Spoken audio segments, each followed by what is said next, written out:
maybe I'll take a minute to explain what I see the ego as.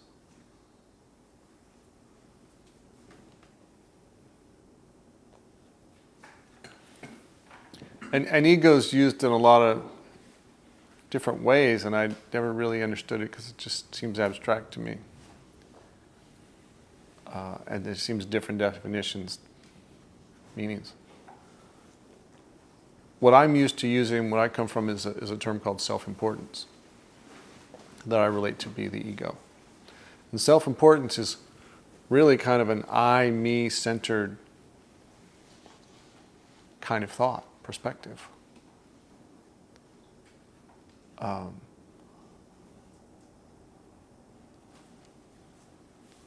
if we took in that I and me kind of thinking in the mind, and we took all the beliefs that were generate a positive self-image, and I do mean image, picture of ourselves. We're right, we got this figured out, we know better than them, we're smarter than them. It's like any comparison to somebody else that puts us above them, better than, better looking. Okay. That's an image of ourselves that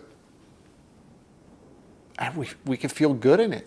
It's a good story of ourselves. It creates a positive emotion or positive self-esteem, we might say, and it feels good. It's a really good story with a positive self-image, but it's a story in our mind.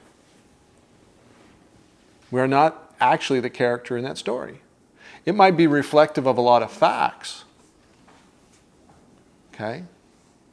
But that character exists as part of our story in our mind, what we think about ourselves. So if we took all those stories that relate to an image of ourselves, that's, you can say, positive self-importance. It's half of it. And then on the other side of the coin is all the stories we have where we put ourselves down, we think we're less than somebody else. They're smarter, sexier, prettier, funnier than us. They're going to get the girl and we're not. Fear, generating stories, low self-esteem stories. These are also stories. They might be related to something that actually happened, but they exist as stories. The thing actually happened in reality, but this is a story in our head, okay, that often continues after the event, that can live long in memory. Okay? And this is the negative half of self-importance. And so we can talk about negative self-image or positive self-image. But our identity point of view can be in either one or both at the same time. If we have the story, I'm such an idiot. Oh, I should know better than that. What is that? I know better than that. Is this positive self-importance talking about the image that screwed it up? It doesn't know better than that and is a failure. So in that one sentence, two sentences, you can see both, almost like the mind talking to and about itself. It's like the judge talking about the victim when I break it out specifically. This is a way a mind can talk to itself or about itself. Usually from, I should know better, putting down the negative part. Sometimes going, I got this figured out, I'm all over this. Watch me do this. You know, sometimes it's that. You know, I'm better at this than them. Okay, that's a positive self-image. The problem is, in that good lie, it feels better than the bad lie, but we're training ourselves habitually to live in the story image of ourselves, the story version of our identity. And the pendulum can swing to the other side of the story. And often, these versions are of kind of equal proportion in extremeness. Extremeness? If we have this incredibly lofty, I'm better than everybody else in the world, at the further extreme, we might then at the further extreme at the other end, I'm the worst person in the world. I failed, I screwed up, everybody must think I'm just an idiot. Everyone in the world, 7 billion opinions. Like, and it's kind of, this is the self-importance part. Like, everybody thinks I'm great. Like, everybody knows about you. You're that significant. Or everybody, 7 billion people know that you're the worst person in the world. Like, no. No, in their narrative, in their bubble, they think they're the worst person in the world.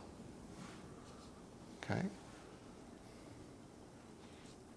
And so this is the extreme version of self-importance. It goes to that far. This is the structure of the ego. And the ego is looking to kind of find the definitive answer of fixating and improving this one, the positive one, and trying to disprove the negative one. But the negative image has got a story going in that identity point of view of, well, I'm looking for evidence why they think I'm an idiot. I'm looking for the place they don't accept me. Oh, I'm going to take that gesture and interpret it. They think, I'm not that good looking. They wouldn't want to be with me. Rejection. So this side of the mind, the ego, is continually looking to interpret things in a way it's self-rejection. And this side of the mind is continually looking for ways it can pump itself up and be positive. And oh, by the way, it only has these two versions. There might be all sorts of positive different ways of saying it in different aspects, all sorts of positive different negative things, but it's like, it doesn't offer up that there might be a neither. Or, you know what, people are kind of all the same, and we're all equal to each other. That doesn't occur to the ego mind when it operates in self-importance. It also operates in self-importance in that it's like it's controlling the world and everything is about it. So gentleman, and he was a young kid, and the parents were getting divorced, and they would fight periodically. But he was learning to play the piano, and one day he had this experience, like got mom and dad to stand on and pay attention. They were sitting on the couch, and he played this song, and they were just so happy with him. And he's like, I made mom and dad so happy. Which is positive image. Great story, felt good about himself, but oh, by the way, in that story, he's controlling mom and dad's emotion. He's in charge of their emotion. He's determining whether they're happy or not. Feels really powerful, but oh, by the way, what happened was mom and dad would fight, or mom and dad, he'd do something and he'd get yelled at or reprimanded. He's like, oh, mom's upset, dad's upset. I did something wrong. I did something to make them upset. I'm the one affecting their emotions.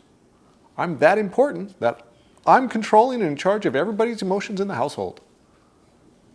That's the interpretation it's making. That's why he's thinking he's really important. Like, things going well, mom and dad are happy. Oh, I must be doing everything great. They aren't happy. I must be screwing up in some way. Everybody else's emotion is about him. Okay? If things are working in the house, he's making it work right. They're having an argument, he's screwing it up. Oh, he's 8 or 10, by the way. Okay? The other option was, and this is the part that kind of preceded that, was there's chaos in the house. This is a really out of control place. I don't know what might happen, and I don't have any power over it. That's a scary story that he also had at times, and that put him in this powerless state. And you don't want to feel like you don't have control, so you tell a story that, like, I have control. Oh, if I can just get mom and dad to sit down and listen to me play the piano or do this, everything will be great. And so you tried really hard to get them to listen. But he's the power behind whether they're getting along or not in this story. That's self-importance. It feels good because he feels like he has some power. So it's a good lie. But unintended consequences are he feels like he's failing too when it has nothing to do with him. Now, go forward in his life.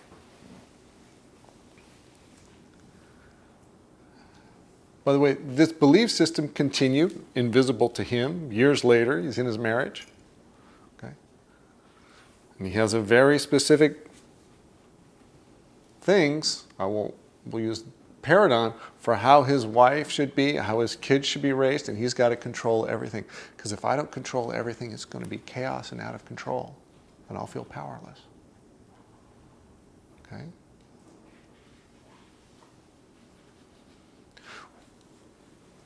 And his wife was happy to kind of play the matching role, and that worked for them, and that made the whole thing congruent. She's kind of adaptable. Until like everything had to be just so, and she didn't want to fit that role anymore, and she's like doing something else that involved another relationship. Okay? And what's he do? What's his belief system do to interpret this? Oh, life's out of control and I'm powerless.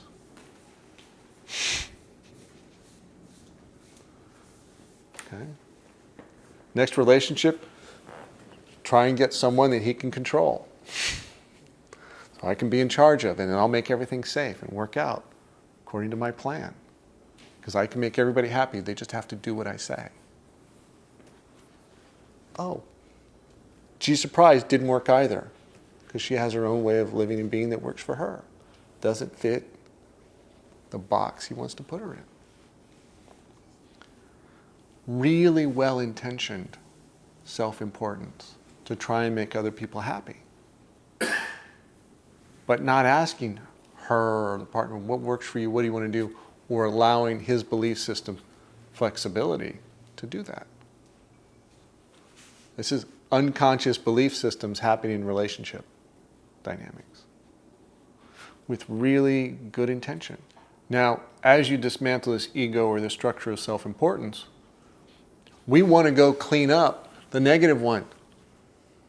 All the self-judgments, the victim, the fears, not good enough. Let's go clean that up. But let's try and keep the good feeling ones intact. Those make us feel good. I want to be the best. I want to be, I want to be looked at and respected, appreciated. I want everything to go the way I want it to go. Oh, by the way, your cleanup process won't go the way your self-importance says it should go. It won't be clean and neat, and you won't just be cruising along and get it the first day. Because you're going to get a self-importance image of this spiritual, personal work. And it's going to be, I should have been there already. Oh, I got this. I'm going to read this book. Okay, I'm done. I read the book. I know what's going on. I don't need to practice. I figured it out in my head. Your self-importance is using all the self-help, spiritual stuff to reinforce itself into a spiritual image that doesn't need to do any work. Because it's already arrived in the story in the mind. Now, what happens in the, and this is one of the barriers to actual progress, is we go try to figure it out. We try to go get information. We read lots of books. Our ego loves us to read books. Loves for us to read books. Because it's gathering all this information how we're more spiritual and we know more. And this feeds our positive self-importance. Okay? And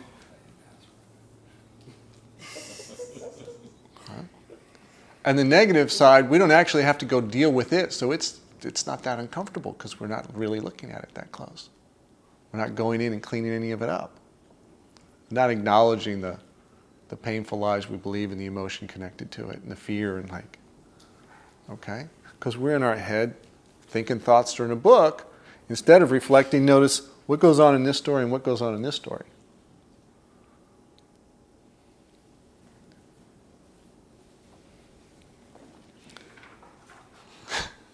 So you could say this is how self-importance uses knowledge to perpetuate itself. The ego uses knowledge to perpetuate its own stories. It just wraps around spiritual concepts. Oh, I know better than that. Oh, I had that reaction. Oh, I should know better than that. I'm such an idiot. I read that book. I know better. That's a self-important story of I know better and I'm such an idiot. Of the ego now using spiritual concepts.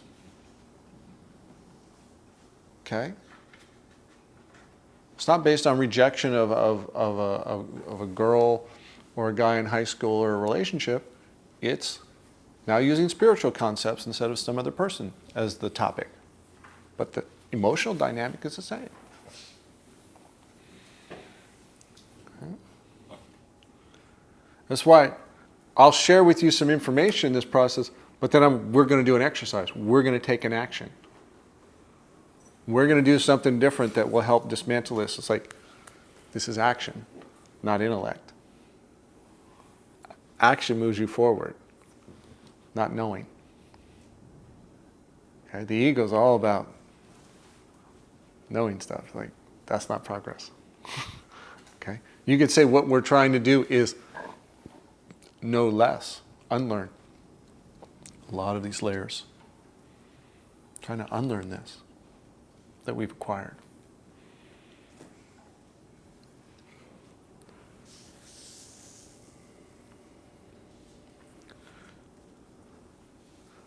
So what I explain in the book and what I teach in the course is this self-importance, that kind of two sides that make up the ego that causes us suffering. It keeps us living in dreams and narratives, hopeful ones that look like the solution, but leave us in a narrative that no doubt is going to end up in a painful one, because point of view jumps between it. Is the term ego or self-importance is too vague. It's too abstract. You're not going to make any traction. Just, oh, that's the ego. You can just say, oh, that's my ego thing. Oh, yeah, it's the ego's work. It's like, no. That's almost dismissive of the issue. But also the issue in self-importance is too big to take head on. It's like, in the beginning, it's all, you don't even know that it's there. And if you really looked at it head on, you'd be like, crap. Okay, whoa. So that's why I break it down in pieces. I'm like, the positive image has got certain voices and acts a certain way. It says certain things. Okay? It acts in a judgmental, kind of righteous way. I know better. It acts in a kind of a princess entitled, I should have more than I do. Okay, I deserve all that.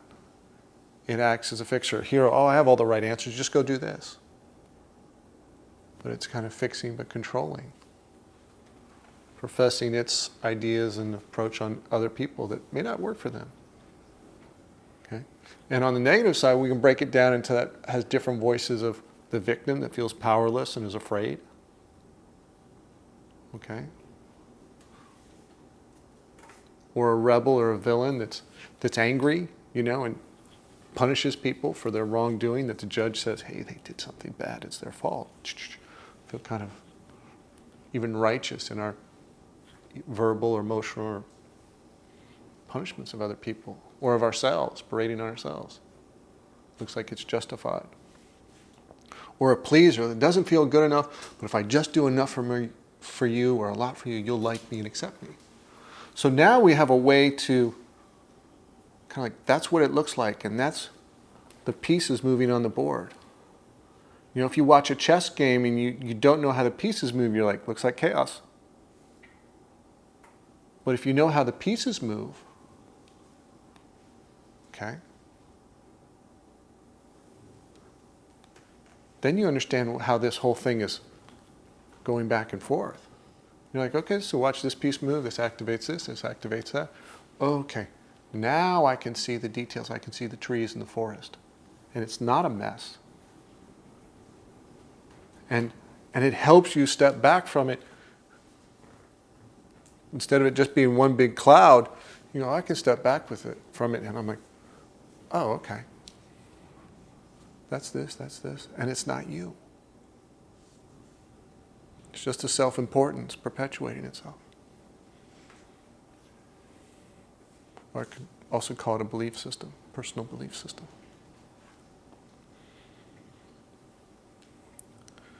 So that's, in this journey to be free of suffering, It's the self-importance that generates these stories, illusions, fears, expectations that we're disappointed about or get angry about. It's happening there. That silent world that's making interpretation is this distortion of the ego or belief system. And it's causing us most of our unhappy emotions. Okay? And this is what we talk about as a spiritual warrior, that we are fighting against. Okay? But the way to fight against it is not to hate it, to judge it, because that's all part of its own game. You have to attack it with compassion. You have to attack it with acceptance, love, forgiveness. You can't attack it with the weapons it uses because that's what it feeds on. And so that means you practice acceptance even when it's totally unacceptable to do so. You have this thing going on and it's totally unacceptable that you behave that way, and you're going to practice acceptance like, I accept that I do that crazy, stupid thing. I accept that I call that thing crazy and stupid. Okay? It's okay. I'm doing the best I can. All right? Yeah, I got this fear. It's a rational fear, but you know what? For my belief system is structured something that creates that fear. It's probably developed there for a while, and it's okay that I got that fear. That's completely irrational acceptance. But practice it, because then you're not supporting the ego and self-importance. You have to do some nonsensical things. It's nonsensical according to old patterns.